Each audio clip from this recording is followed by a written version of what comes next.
नमस्कार फ्रेंड्स। जैसा कि मैंने आपको पहले भी बताया कि भाई ये जो जन्म कुंडली होती है, जन्म कुंडली एक गाइड आपको करती है कि आपको किस लाइन में जाना है।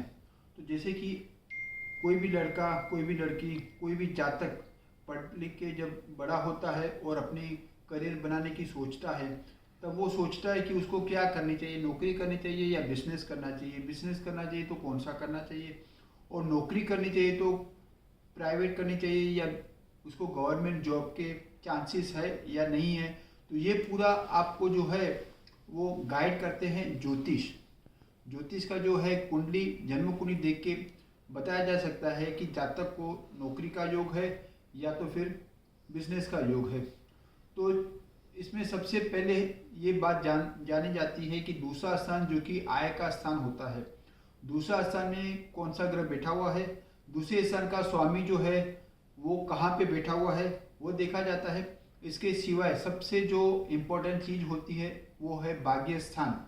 भाग्य स्थान मतलब बिना भाग्य के तो बिजनेस आप कर ही नहीं सकते हैं, नहीं आपको गवर्नमेंट जॉब मिल सकती है या तो प्राइवेट में भी अच्छी नहीं मिल सकती है। तो भाग्य स्थान का जो स्वामी है वो कहाँ बैठा हुआ है, 12 स्थान में से कहाँ पे है। और इसके साथ साथ 10वां स्थान जो कि बिजनेस का या तो कारकिर्दी का स्थान या तो कर्म स्थान कहा जा सकता है, उसको भी देखा जा सकता है। इसके सिवाय छठा स्थान जो है, अगर आप नौकरी करते हैं तो नौकरी का भी स्थान देखा जाता है। कुल मिला के साथ कह सकते हैं छठा स्थान जो है नौकरी का है, 10वां स्थान जो बिजनेस का है, उसमें से कौन सा स्थान अच्छा है उस हिसाब से जातक के बारे में ये तय किया जा सकता है कि नौकरी करनी चाहिए या बिजनेस करना चाहिए। नौकरी में गवर्नमेंट जॉब के चांसेस है या नहीं है, या फिर इसको प्राइवेट ही करना पड़ेगा या तो बिजनेस करना चाहिए, देखा जाता है। इसके अलावा अगर आपको कुंडली में काल सर्प दोष है तो इसमें कुंडली थोड़ी कमजोर हो जाती है। तो और या इसके सिवाय चंद्र राहु की युति है, शनि राहु की युति है, तो ये सारे ऐसे दोष हैं जिसकी वजह से आपको बिजनेस में उतना मुनाफा नहीं मिल सकता जितना कि नौकरी में मिल सकता है।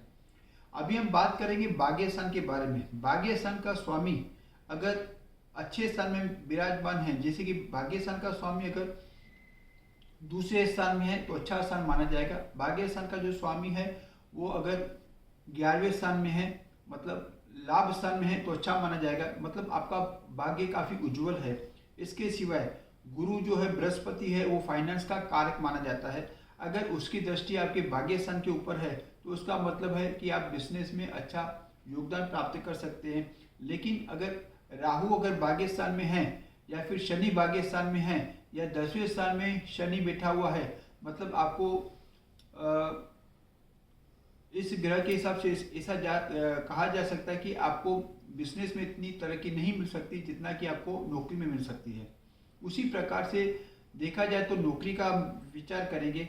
अगर आप नौकरी में इंटरेस्टेड है तो आपका सूर्य या तो 12वें स्थान में होना चाहिए। अगर गवर्नमेंट जॉब आप चाहते हैं तो सूर्य आपका 12वें स्थान में होना चाहिए, या फिर 10वें स्थान में होना चाहिए, या फिर छठे स्थान में होना चाहिए, क्योंकि छठा स्थान जो है नौकरी का स्थान है, उसमें सूर्य जो है वो नौकरी दिलवाता है, गवर्नमेंट जॉब दिलवाता है। इसके सिवाय 10वें स्थान में है तो भी आप गवर्नमेंट जॉब में उच्च स्थान प्राप्त कर सकते हैं, जैसे अफसर है, मैनेजर है, या इससे भी अच्छी वाली पोस्ट मिल सकती है। वो देखा जाता है कितनी डिग्री का है, साथ में कौन सा ग्रह है। लेकिन अगर सूर्य है तो फिर मतलब अच्छा है। उसके सिवा अगर वही सूर्य 12वें स्थान में बैठ के अगर सप्तम दृष्टि से वो छठे स्थान को देखता है तो भी गवर्नमेंट जॉब प्राप्त हो सकती है। तो इस तरह से वो देखा जा सकता है कि गवर्नमेंट जॉब आपको है नहीं। अगर आपका सूर्य बलवान है तो आपको गवर्नमेंट जॉब के काफ़ी अच्छे चांसेस है। अगर आपका सूर्य इन स्थानों में नहीं है तो फिर भी आप अगर चाहते हैं तो नौकरी मिल सकती है, लेकिन काफ़ी प्रयत्न के बाद मिलेगी। लेकिन अगर सूर्य अच्छा है तो आपको जिस स्थान में मैंने बताया कि अगर 6, 10 और 12वें स्थान में है, अगर छठे स्थान के ऊपर सूर्य की दृष्टि है या फिर 10वां जो कर्म स्थान है वहाँ पे सूर्य विराजमान है, तो आपको नौकरी के चांसेस काफ़ी बढ़ सकते हैं, ऐसा कह सकते हैं। फिर आपको तो मेहनत तो करनी ही है और आपको अच्छे से जो भी इंस्टीट्यूट ज्वाइन करके उसमें से आपको उत्तीर्ण मतलब होना पड़ेगा, पास होना पड़ेगा। लेकिन वो मेहनत तो करनी ही है, कर्म तो करना ही है, लेकिन उसमें कौन से रास्ते से या कौन सी जगह से आपको मिल सकता है वो हम बात इस प्रकार से कर सकते हैं। अभी दूसरा स्थान का स्वामी, दूसरा स्थान जो है वो धन स्थान का स्वामी है, मतलब धन स्थान है। उसका स्वामी अगर भाग्य स्थान में है या फिर 10वें स्थान में है या फिर 11वें स्थान है, मतलब दूसरा स्थान का स्वामी अगर इस तरह से बैठा हुआ है तो मतलब भी आपको बिजनेस करने के चांसेस काफ़ी ज़्यादा हो सकते हैं। तो इस तरह से मेरे कहने का मतलब ये है कि जब भी आप नौकरी का या व्यवसाय का, बिजनेस का या फिर एजेंसी का कुछ भी सोचने का अगर विचार करते हैं, तो अगर कुंडली के हिसाब से अगर चलेंगे तो आपको उतनी अच्छी सफलता मिलेगी जितना कि अगर आपको वैसे कालसर्प दोष है या फिर राहु बैठा हुआ है भाग्यस्थान में, अगर आप बिजनेस करेंगे तो आपका बिजनेस या तो चलेगा नहीं, या तो जो आप मेहनत करेंगे उससे अच्छा फल मिलेगा नहीं। तो आपको इससे तो अच्छा है कि आपको नौकरी करनी चाहिए। तो इस तरह से अगर बृहस्पति जो है वो आपके छठे स्थान को देखता है, तो भी ऐसा कह सकते हैं कि बृहस्पति की शुभ दृष्टि छठे स्थान पे होने की वजह से, छठा स्थान जैसे कर्ज का है, दुश्मन का है, वैसे नौकरी का भी स्थान है, दासत्व का जो है ग्रह है, वहां पे अगर ये जो बृहस्पति की दृष्टि है तो भी आपको अच्छी सी नौकरी मिल सकती है। उसी तरह से शनि भी अगर छठे स्थान में है, शनि अगर 10वें स्थान में है, या फिर वही शनि अगर भाग्य स्थान में है, मतलब आपका भाग्य तो बनेगा, मतलब किस वजह से बनेगा, नौकरी के माध्यम से ही बनेगा। तो आप बिना सोचे समझे आप अच्छे से ज्योतिषी जिसमें भी आप मानते हो उसको आप दिखाइए और उसको बताइए कि भाई आपको कौन से ग्रह है और किस तरह से आपको करना है। तो अभ्यास प्राप्त करने के बाद अगर आपका पंचम स्थान जो है, जैसे कि प्रेम का स्थान है, संतान का स्थान है, पिछले जन्म का स्थान है, और वैसे ही पंचम स्थान लॉटरी, शेयर लॉटरी का भी है, और पंचम स्थान जो है वो स्टडी का भी है। अगर पंचम स्थान का स्वामी भाग्य स्थान में बैठा है, इसका मतलब जो भी आप अभ्यास आपने जो किया है, जो भी आपने ये जो अभ्यास किया, उस अभ्यास के हिसाब से ही आपको नौकरी मिलेगी, ऐसा कह सकते हैं। मतलब आप जो जिस तरह से स्टडी किया है, स्टडी के हिसाब से आपको नौकरी प्राप्त होगी, या फिर 10वें स्थान में है तो भी मिलेगी, 11वें स्थान में तो भी मिलेगी।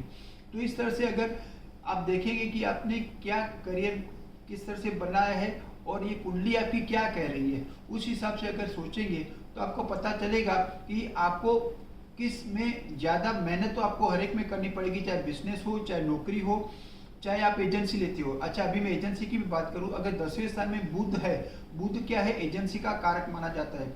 अगर बुध जो 10वें स्थान में बैठता है तो इसका मतलब आप एजेंसी के थ्रू भी अच्छा कमा सकते हैं। अगर आपका दूसरे स्थान का स्वामी है वो 10वें स्थान में बैठा है, वहाँ पे बुध विराजमान है, तो भी एजेंसी के थ्रू आप कमा सकते हैं।